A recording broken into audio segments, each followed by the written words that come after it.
I wanted to have a little bit more of a lighthearted sort of video today. I feel like the past few have been kind of heavy, kind of, very deep. So I was reflecting these past couple weeks how honestly kind of funny it is that I have a shopping addiction in one area of my life with like clothing and shoes and makeup sort of thing.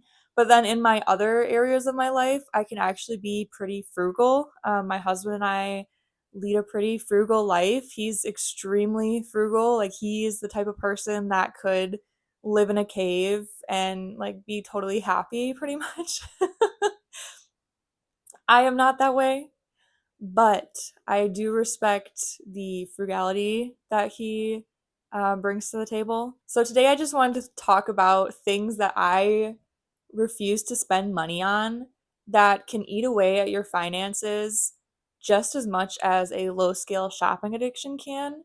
So, really hitting at like those small purchases, that just kind of chip away and add up at the end of the month. So, starting off strong, food delivery services are a complete no go for us. We've never, I think one time we did DoorDash, but that was only because my husband got a gift card from someone and we were like, might as well try it out. And we still had to end up paying like an extra $10. And I was like, what? Like, people actually do this like multiple times a week? And it's just absolutely bizarre to me, honestly. Basically, we just live like they never came into existence. If we want to get takeout, we just go and pick it up and bring it back or, take it somewhere else, like have a picnic or something. So, yeah, I just don't really understand what y'all are doing paying so much extra money to have a stranger deliver food for you. That whole aspect honestly kind of just weirds me out in general. Like, I don't want a middleman, like a complete stranger, handling or, being in the way of my food. And then, like, it could get cold, stuff like that. Now, obviously, there are like some exceptions where the convenience is nice, like if you're sick or just in any way are physically unable to go and get yourself food, like, yeah, that totally makes sense.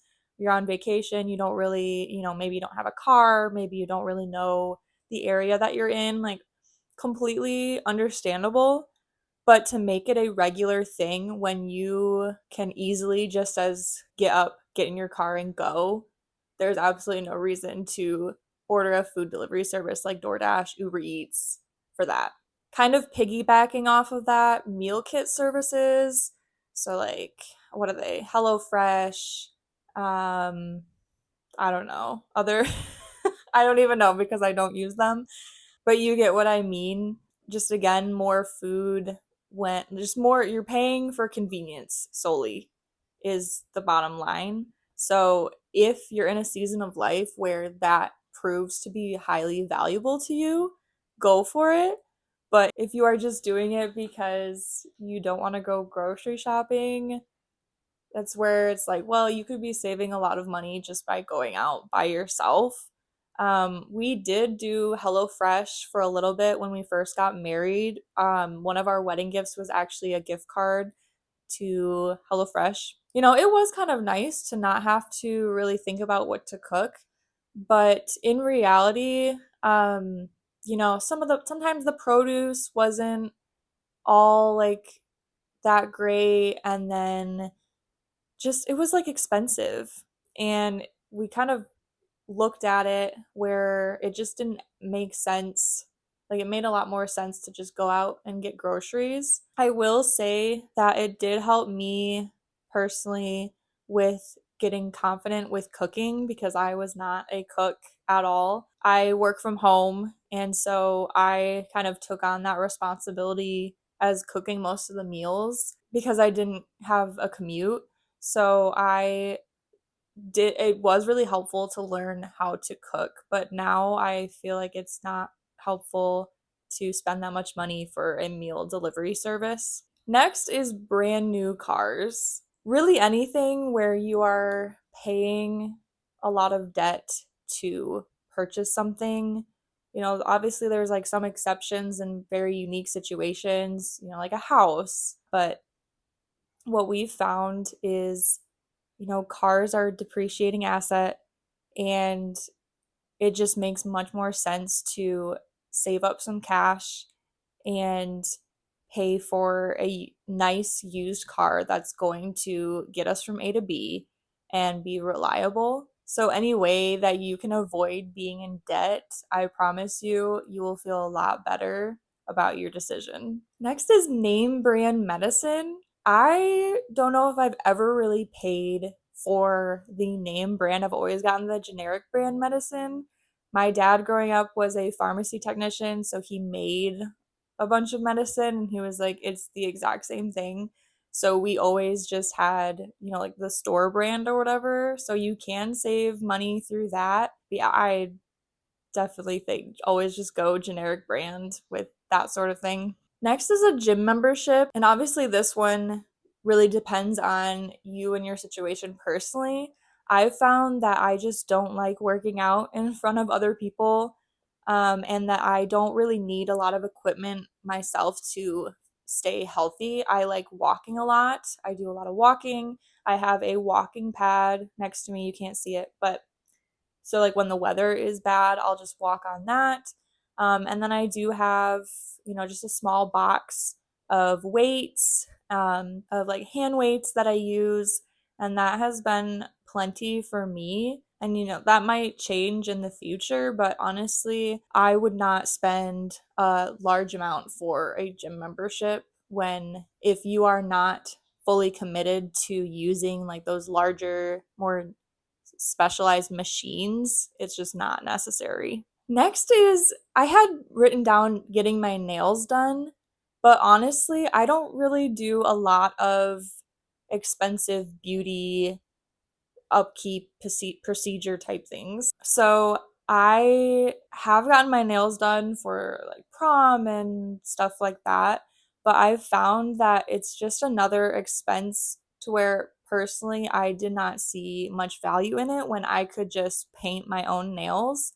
So that's what I do. I just do my own nails, and it works out fine. Or honestly, these days I've been really liking just kind of a bare nail. It's just really easy, and then also, like hair appointments and all that. I actually learned how to cut my own hair, and I've been doing that the past few years, and it's been great, honestly, because I never really want much more than a trim. And so it's super easy. I'm sure you can do it. Just look it up on YouTube. You can really save a lot of money doing that. And then also just staying with my natural hair color. I did kind of go through a phase at the end of college where I had gotten like a blonde, like balayage and stuff like that, and like highlights for my wedding. But honestly, just again, the upkeep, like it's so expensive.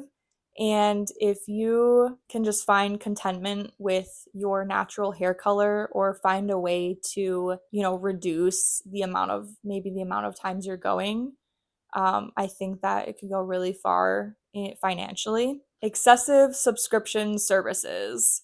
So, obviously, we are in the era of streaming anything and everything and having a subscription for all these little tiny things. And it can seem like not that much, like one thing is $6.99, one thing is $10.99, but it truly does add up. And so, what we have done is we will basically only have the service active that we are actively using. So, for example, with television and movie streaming services, we only choose, one or two shows to watch at a time, preferably that are on one service. And we really just cancel all the other subscriptions and only have that one service so we can finish watching our show, and then maybe we'll swap to another one and cancel that one or pause it, whatever. And it doesn't seem like it would help that much, but honestly, all those things add up, and it really does help to only have a small amount of subscriptions every month. Excessive household items. So I had like dryer sheets and fabric softener and kind of things like that, where or like excessive kitchen gadgets where they only serve one purpose. All of those things, I think our society has made it seem like those are necessities when actually, they're not. So instead of dryer sheets, I just got a pack of wool balls that I just throw and keep in my dryer, honestly. And those have lasted a really long time, and I don't have to ever replace dryer sheets. And same with fabric softener, I've found that I just don't even need it. I've never used it, and my clothes are plenty soft. I don't know what else to say about that. And with the kitchen gadgets, it's like, do you really need a specific gadget for this, or can you just use a knife? Can you just use a fork sort of thing? Or pick and choose what is actually very valuable for you that you use over and over again, and maybe consider the other things that you maybe only use a couple times a year or you just haven't used ever even. Just because the item is useful does not mean that it has use to you. And then to go along with that, extras in beauty, or body care. I've been down a journey of trying to find the best skincare routine and the best makeup routine, and that was kind of its own shopping addiction era. And I've honestly just found that really simpler is better, and the value of using something up before you buy something else, before you try something new, is actually really rewarding and feels a lot freer than having an excess amount of stuff and not being able to use it up, and you're just drowning in this clutter. And lastly, to wrap it up, I refuse to pay for a storage unit. I am a big believer in decluttering and following the container method, from Dana K. White of A Slob Comes Clean. She basically explains that containers contain things, and that is your limit, that is the reality.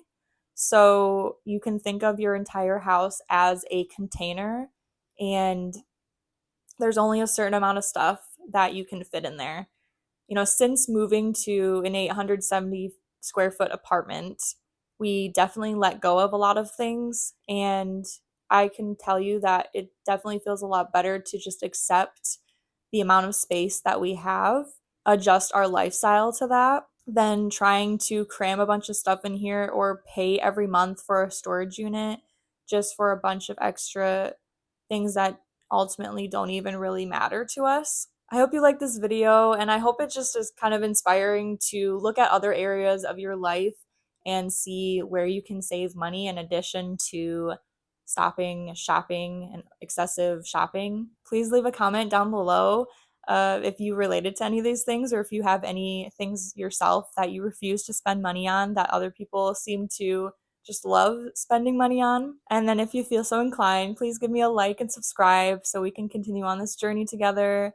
Love having you here. Thank you so much. Bye.